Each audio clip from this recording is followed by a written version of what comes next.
같이 한번 읽겠습니다. 평안을 너에게 끼치노니 곧 나의 평안을 너에게 주노라. 내가 너에게 주는 것은 세상이 주는 것과 같이 아니하니라.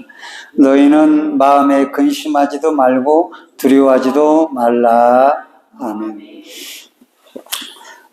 저는 이 새해에는 평안의 축복을 누리자라는 제목으로 말씀을 전하는데, 평안이라는 말을 참 좋아합니다. 왜냐하면 아까도 말씀드렸지만 제 자신이 목사이고 또 목회를 하면서 평안을 누리지를 못했어요. 늘 마음은 불안하고 두렵고 초조하고 뭐가 쫓기는 듯한 그런 삶을 살았죠. 그래서 그렇게 사는 삶이 결코 행복할 수가 없어요.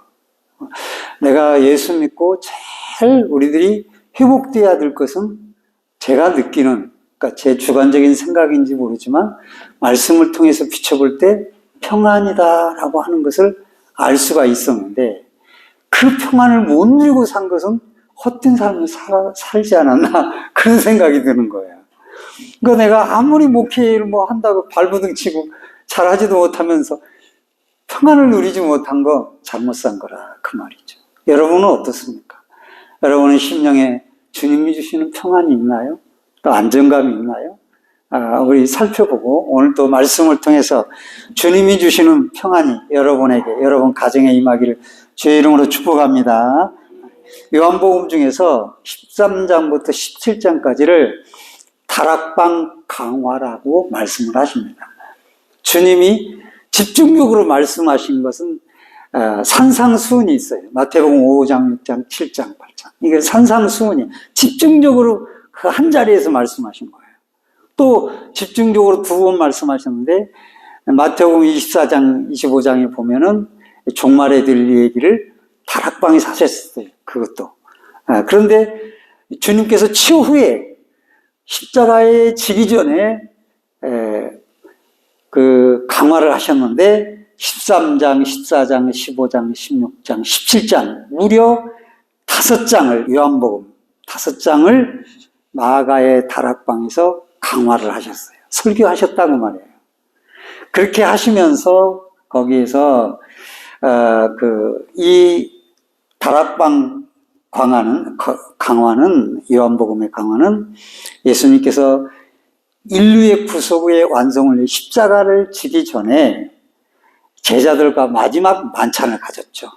거기서 제자들의 발을 씻기시고 또 발을 씻겨주시고 너희도 서로 씻겨라 말씀하시며 또 떡을 떼시며 만찬을 제정하셨어요. 그리고 가룟 유다에게 회개를 촉구하셨지만 가룟 유다는 떠났고, 그리고 제자들에게 너희는 서로 사랑하라 그렇게 말씀을 하셨어요. 그럴 때 내가 곧 떠날 때가 되었으니 라고 주님은 자신이 떠날 것을 말씀하셨어요. 그래서 제자들이 십자가에 죽겠다고 그러고 떠나겠다고 하니까 마음이 불안했어요. 제자들은 3년 동안 배도 버리고 그물도 버리고 3년 동안 예수님은 따라다녔어요. 쉽지 않은 일이에요. 근데 다 포기하고 따라다닌 거예요. 그런데 주님이 떠나가겠다고 하고 죽겠다고 하고 뭔가 분위기가 마지막에 이게 안 좋거든요. 그러니까 두려움에 사로잡혔어요. 그때 주님이 하신 말씀이 오늘 27절 말씀이에요. 평안을 같이 한번 읽겠습니다. 시작. 평안을 너에게 끼치노니 곧 나의 평안을 너에게 주노라. 내가 너에게 주는 것은 세상이 주는 것 같지 아니하라. 너희는 마음에 근심말도 말고 두려워하지도 말라. 그렇게 제자들에게 말씀했어요. 주님은 자신의 평안을, 자신이 누리고 있는 평안을 제자들에게 준다고 하는 거예요. 주님이 어떤 평안을 누렸습니까? 보니까 첫째로 누린 건 주님은 죄가 없으세요. 우리는 다 죄를 가지고 있지만 주님은 죄가 없으시니까 죄가 없으면 평안을 누릴 수 있다는 걸 가르쳐 주는 거예요. 내가 예수 믿고도 죄를 많이 지면은 평안이 없어요. 그 삶은. 그래서 그 평안이 없기 때문에 그 삶에 뭔가 모르게 뭐가 나오고 가시들이 많이 생기는 거예요. 그 가시는 교회에서도 마찬가지지만 가정에서도 마찬가지고 사이에서도 마찬가지예요. 이 가시가 어디로 갈지 모르는 거예요. 그런데 주님은 죄가 없으시기 때문에 늘 평안하신 거예요. 자, 불안은 누가 해야 돼? 십자가를 지실 주님이 불안해하셔야 되는 거예요. 근데 주님은 제자들에게 평안을 말씀하시고 내게 있는 내 평안을 너에게 주노라 그렇게 말씀하시는 거예요. 우리로서는 이해가 안 되죠. 예. 죄의 문제를 해결하지 않고는 평안할 수가 없어요. 아무리 마약을 퍼마시고 술 마시고 춤을 춰봐도 불안하고 허무만 남습니다. 방탕한 인생을 살다가 돌아온 어거스틴이 한 말이 있어요. 제가 주님 안에 안식하기 전에는 참된 평안이 없었나이다 라고 말했어요. 사람들 뭐 마약 먹고 술 취하고 막 이러고 사니까 평안한 것 같죠? 그 사람들은 뭔가 쫓기는 겁니다. 불안한 겁니다. 네, 그러니까 그렇게 하는 거예요. 네, 정직한 고백이죠, 어거스틴이. 이사야서 48장 22절에 여호와께서 말씀하시되 악인에게는 평강이 없느니라 그렇게 말씀해 주셨어요. 주님께서는 제자들에게 평안을 말씀하시면서 하나는 너에게 끼치노니 나의 평안을 너에게 끼친다. 그리고 내 평안을 너에게 주노라 그렇게 말씀하셨어요. 끼친다라는 말은 화합의 상태를 섞인다는 거예요. 예수님과 나의 평안이 섞이는 거예요, 마음이. 그래가지고 평안을 누리는 거죠. 주노라라고 하는 것은 그 평안이 안정적이고 낙이라는 거예요. 딱 묶어서 고정되어 있게 지속적이라 그런 의미인 거예요. 그러니까 예수님이 화합을 해서 지속적으로 딱 만들어주신 그 평안을 그렇게 주시겠다고 약속을 하신 거예요. 근데 이 평안은 세상이 주는 평안과 다르다고 말씀을 하셨죠. 그것은 주님은 나의 평안을 너에게 주노라. 그 평안은 죄 없는 평안을 주시겠다는 약속이죠. 그래서 십자가 지기 전에 이 평안을 너에게 줄 것이다. 이렇게 주노라. 말씀하시는 거예요. 그래서 죄사함의 부속 완성을 완성하시고 부활하신 후에 맨 처음 제자들에게 오셔서 주님이 하신 말씀이 무슨 말씀이에요? 이날 곧 안식 후 첫날 저녁 때에 제자들이 유대인들을 두려워하여 모인 곳에 문을 닫았더니 예수께서 오사 가운데 서서 가라사대 너에게 평안이 있을지어다. 두려워 떠는 제자들에게 요한복음 20장 19절에 말씀하십니다. 또 21절에 또 말씀하십니다. 예수께서 또 가라사대 너에게 평강이 있을지어다. 아버지께서 나를 보내신 것 같이 나도 너희를 보내노라. 평강이 있을지어다. 또 26절에 여드레를 지나서 제자들이 다시 집안에 있을 때 도마도 함께 있었는데 주님이 그 가운데 오셔서 가라사대 너에게 평강이 있을지어다. 계속 평강을 강조하는 거예요. 이게 도대체 무슨 평강이냐 이거예요. 왜 당신은 그 평안을 못 누렸습니까? 당신은 예수를 잘못 믿었습니다. 예수 믿고 구원은 받았지 모르지만 삶은 당신이 평안을 못 누리는 거 잘못 살았습니다. 라고 하는 그런 말씀 같아요. 자꾸 평안을 강조하는 거예요. 그런데 죄의 문제가 해결되면 평안이 오기 시작합니다. 죄의 문제가 해결되면 이제 평안이 오기 시작해요. 그래서 우리들이 주님이 죄를 사하고 나서 십자가에 죄를 사하고 나서 그 제자들에게 너에게 평안이 있을지어다 그렇게 말씀해 주신 거예요. 사람들은 자신의 감정을 조절하면 평안이 올 것이라 그렇게 생각을 합니다. 그러나 감정을 아무리 조절하려고 해도 이 감정은 날마다 사망으로 튀기 때문에 참 평안을 못 누려요. 그런데 죄의 문제를 해결하고 나면은 다음에 오는 것이 성령의 충만함이에요. 성령의 충만함이 성령이 자꾸 죄가 떠나갈수록 오시게 되는 거예요. 그러면 이 성령님이 오시면 몇 가지를 우리에게 말씀하시는데 그 중에 가장 첫 번째로 말씀하시는 것은 성령이 딱 오실 때 가르치고 생각나게 하시고 깨닫게 하시는 거예요. 말씀을 가르치시고 말씀을 생각나게 하고 깨닫게 되는 거예요. 그게 성령님이 하시는 일이에요. 그러니까 성령 충만하지 않고 자기 감정에 충만하면 말씀을 자기 마음대로 해석하는 거예요. 이단들이 그렇죠? 거기에 또 막 추정하는 이상한 사람들이 그렇죠? 그건 자기 감정이지 성령님이 절대 그렇게 할 수가 없어요. 상식과 도덕을 넘어서 윤리를 떠나서 성령님이 역사하지 않는 거예요. 잘못된 방법으로 하면서 그게 성령님이다, 하나님의 뜻이다, 다 잘못된 거예요. 그 인간 생각이에요. 성령님은 바르게 그걸 깨닫게 해주세요. 제자들은 왜 두려웠습니까? 주님이 죽는데 다 도망갔잖아요, 십자가 밑에서. 그런데 나중에 성령을 받고 나서 어떻게 됩니까? 이래서 주님이 십자가에 죽으셨구나. 깨닫고 알고, 그리고 그 전에, 그리고 구약의 역사를 다 알게 되고, 메시아를 보내주는 언약도 다 이해하게 됐어요. 왜 메시아가 와야 되는가? 다 알게 됐어요. 그러니까 두려움 없이 그들은 성령 받고 나서 어떻게 됐습니까? 십자가에 못 박아 죽는다고 그래도 그걸 거부하지 않고 심지어 거꾸로 못 박아 달라고 하고 거꾸로 죽기도 합니다. 그 정도로 심령의 평안을 그리스도 안에서 누리게 된 거예요. 매를 맞아도 두려워 떨지 않고 가서 매를 맞습니다. 그리스도를 위해서. 그렇게 된 거죠. 그러니까 성령님이 오시면 생각나고 가르치고 뜻을 깨닫게 되고 알게 되는 겁니다. 그러니까 그걸 아니까 두려움이 사라집니다. 앞일 모르니까 두렵죠. 어떻게 될지 모르니까 두렵죠. 그러나 성령이 오시니까 그게 다 알아지고 깨달아지니까 두렵지가 않은 거예요.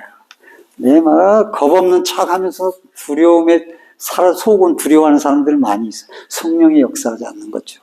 우리는 어떤 일을 당해도 합력하여 선을 이룬다는 걸 알고 있어요. 로마서 8장 28절 말씀도 우리가 알거니 하나님을 사랑하는 자 곧 그 뜻대로 부르심을 입은 자들에게는 모든 것이 합력하여 선을 이루느니라 라고 말씀합니다. 그러니까 성령님이 함께 하시고 내가 성령의 역사를 내 안에서 하게 되면은 평안하고요. 어떤 일이 막 주변에 벌어져도 그 일 때문에 그렇게 심란해하지 않아요. 왜?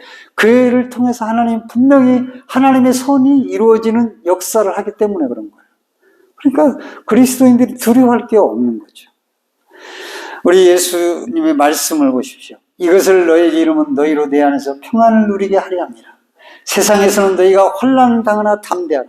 내가 세상을 이기었노라 하시니라. 그렇게 말씀을 해주셨어요. 자, 왜 하나님의 뜻을 알고 성경이 다 알잖아요, 우리가. 그리고 깨닫게 하고 또 가르쳐 주시기도 하고 하니까 두려울 게 없는 거예요. 네. 그 다음에 두 번째로는 보혜사이시기 때문에 그 성령님이. 자, 죄를 멀리하면 성령님이 오시고, 그러니까 교회에서 열심히 뭘 한다고 해서 죄가 없어지는 게 아니에요. 봉사하고 헌신하고 막 열정적으로 한다고 죄가 없어지는 게 아니에요. 거기에 와서 오는 이기심, 탐욕, 욕심, 시기심, 그런 것들이 죄로 점철될 수 있어요. 저 같은 경우는 목회에 대한 스트레스. 그 스트레스 받는 건 그건 성령이 역사하시는 일이 아니에요. 지가 하나? 자기가 한 거예요. 그러니까 그게 죄예요. 그게 성령이 역사하지 않는 거예요. 지가 하는 거예요. 자기가 하는 거예요. 이게 성령님이 오시면 보혜사로 오시는 거예요. 보혜사라는 말은 뭡니까? 내가 너에게 보혜사를 보내주리. 그 보혜사가 너희와 함께. 보혜사는 곁에서 나를 위로하고 나를 권면하고 나를 격려하는 분, 나와 함께 하시는 분이 보혜사라는 의미예요. 그러니까 밤에도 말이죠. 무섭잖아요. 밤에 어릴 때 외갓집이 잘 살았어요. 우리 집은 폭삭 망했고 그래가지고 그 어머니 손잡고 말이죠. 그 신장로라 그러죠. 자갈길을 갑니다. 그 밤중에 가면 이제 그 어릴 때는 이제 안 믿으니까 제사가 있고 그러면 떡이니 뭐 이거 많이 그거 먹으려고 어머니 손잡고 졸면서 갑니다. 그런데 그 밤에 가도 혼자 가라고 가겠어요? 못 가죠. 손잡고 가니까 가는 거예요. 어머니가 함께 하니까 안 무서운 거예요. 어릴 때는. 그런데 성령님이 나와 함께 하신다는데 왜 무섭냐 이거죠. 뭐가 두렵냐 이거죠. 잘못 믿기 때문에, 잘못 신앙생활을 해왔기 때문에 이명주 목사는 그렇게 불안하고 초조하고 스트레스를 받고 목회를 했다 이거죠. 네. 성공이 하나님이 된 거예요. 성공이. 뭔가 해보겠다고 말이죠. 발버둥을 치고 그게 안 되는 거예요. 그게 잘못된 겁니다. 내가 너와 함께 하시겠다. 그게 바로 보혜사입니다. 그게 바로 임마누엘 성령님이시고요. 혼자 걷는 게 아닙니다. 주님이 나와 함께 가시고 나와 손잡고 가시는데 뭐가 그렇게 걱정입니까? 성령 충만하면 아무 문제가 없어요. 내 안에 평안을 갖게 누리게 됩니다. 그런데 아유 목사님, 어떻게 내가 평안해도 주변에 문제가 있을 수 있잖아요. 그렇죠. 우리가 사는 세상이 죄악이 넘실됩니다. 왜 문제가 없겠습니까? 문제가 많죠. 근데 일단 내가 평안을 누리면 그 문제는 많이 일어나지 않아요. 잠잠해집니다. 예? 이 풍랑이 잠잠해지듯이 잠잠해지는 거예요. 그래도 사는 세상이기 때문에 풍랑이 일어나고 문제가 일어날 때가 있어요. 이때 어떻게 해야 되느냐? 문제가 발생하면 사람은 불안하고 초조하고 두렵고 근심과 걱정에 사로잡힙니다. 예, 그게 어느 사람의 얘기죠. 그 주부는 자기 어머니를 잘 찾아보지 못했는데 자기 어머니가 암으로 죽었어요. 그러니까 이제 그 장례를 치르고 와가지고 오면서 자기 속이 막 쓰려. 그러니까 어떤 생각이냐? 내가 내 안에 뭐 이상이 있나? 암이 걸렸나? 그래가지고 병원 가기도 전에 자기가 암이 걸린 사람이 된 거예요. 불안한 거죠. 그래가지고 애들 보면서 아이고 내가 암을 죽으면 얘들은 어떡하지? 그러면서 근심 걱정에 사로잡히는 거예요. 그렇게 되는 거죠. 우리에게 뜻하지 않는 위협과 갈등입니다. 사람들이 나를 괴롭혀요. 그냥 놔두면 편안할 건데 왜 그렇게 괴롭히는지 몰라요. 그들의 욕심으로 나를 괴롭히는 거죠. 그러니까 그걸로 인해서 마음이 평안하고 싶은데 그걸로 인해서 마음이 안 평해요. 참 그 목소리만 들어도 불안할 때가 있어요. 어떤 때는 사람이 그럴 때가 있어요. 그 미래에 일어날 일, 또 과거에 일어난 일 때문에 불안하고 평안하지 못하고 그럴 때가 있습니다. 그럴 때 우리는 어떻게 해야 됩니까? 그래서 그런 일로 인해서 방법들이 있어요. 차단을 시키는 방법이 있어요.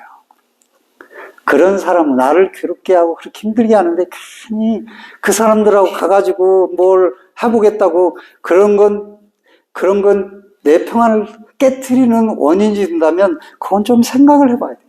근데 다 잘라버리고 나면 이렇게 사냐 이거예요. 이렇게 좁아가지고. 그렇게 살 수는 또 없잖아요. 그렇기 때문에 이때가 필요한 것이 빌립보서 4장 6절에서 7절 말씀입니다.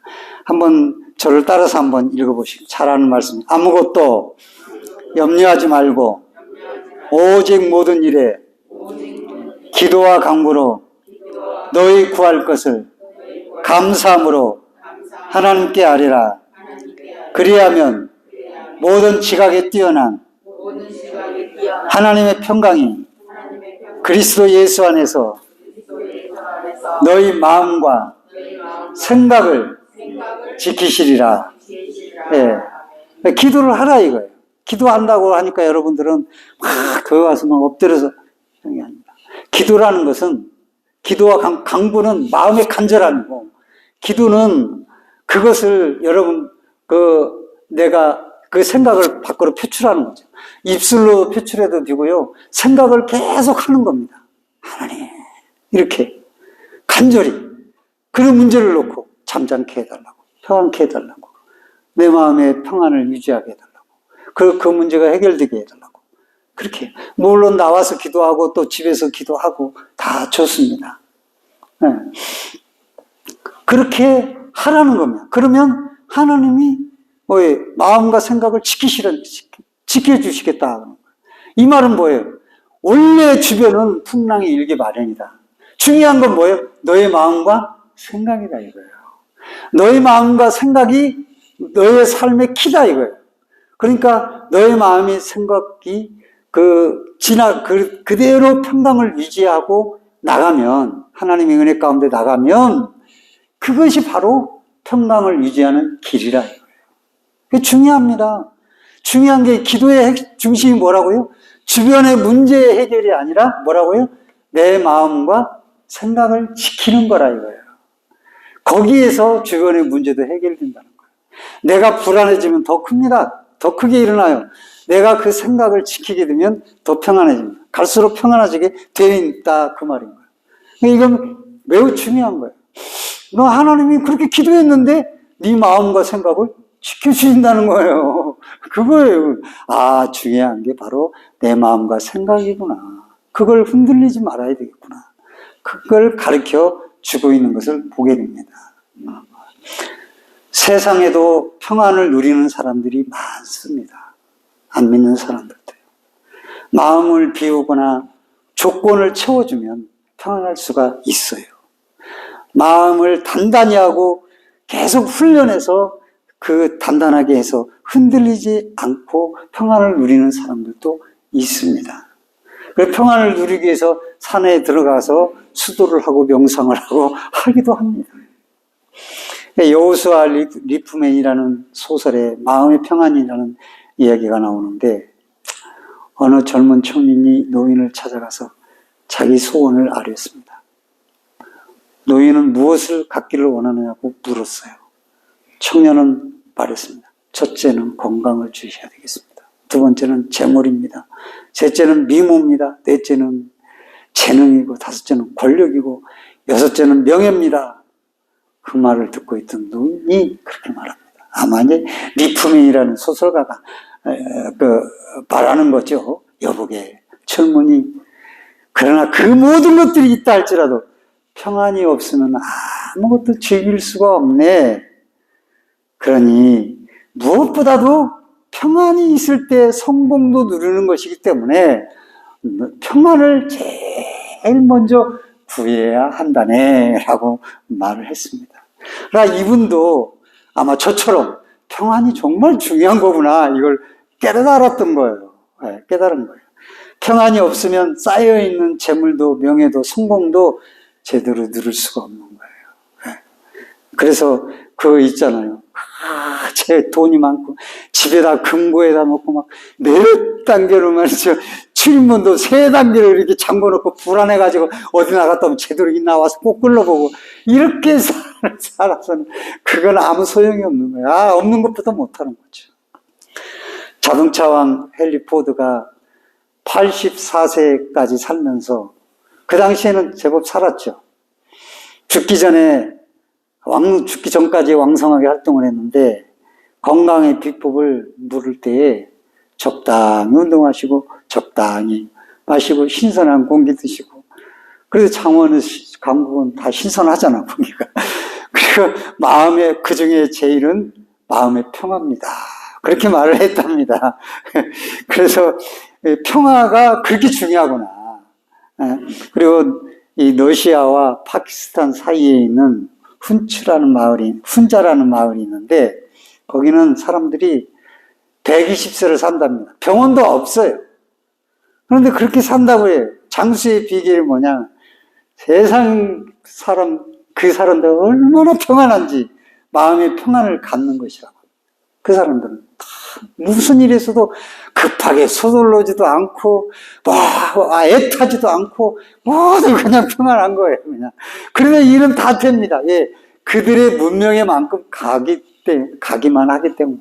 우리나라가 앞서가는 거 좋고 막 이렇게 과학의 발전도 되고 AI GPT 요즘 핸드폰에 GPT가 있어. GPT 물어보고 사진 찍어서 올리면 다 대답해 주더라고요. 영어도 핸드폰도 번역 다 해주고 요즘 다 그러는 거예요. 약도 말이죠. 그거 찍어 딱 올리면 이 약은 무슨 약이고 다 알려줘. 이제 로봇 시대가 곧 올 거야. 그리고 딱 그런 시대가 와. 그런데 우리나라가 그런데 앞서가. 그러니까 앞서가려면 남들보다 더 머리를 써야 되고 더 신경을 써야 되고 막 그러거든요. 그러니까 사람들이 막 평화가 깨지는 거다. 얼마나 내가 이 시대에 그리스도 안에서 내가 평안을 누리는 거냐. 그건 인간 본연의 본질을 찾아가는 매우 중요한 문제라 그런 생각이 드는 겁니다. 우리는 주님이 주시는, 주님은 내가 너에게 주는 것은 세상이 주는 것과 같지 아니하리라고 말씀을 하셨습니다.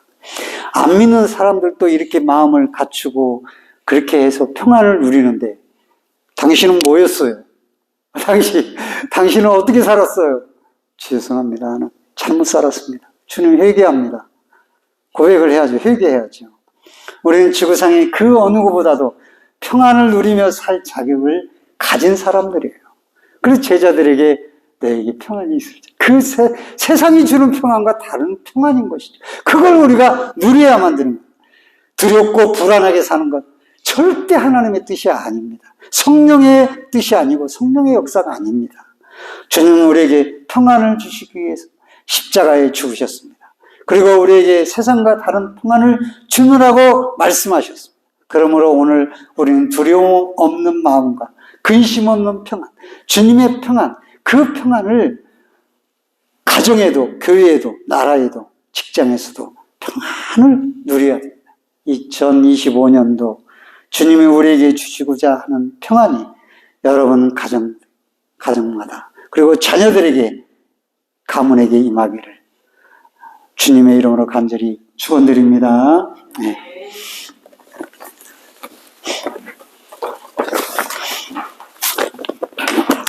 찬양 부르고 기도하겠습니다.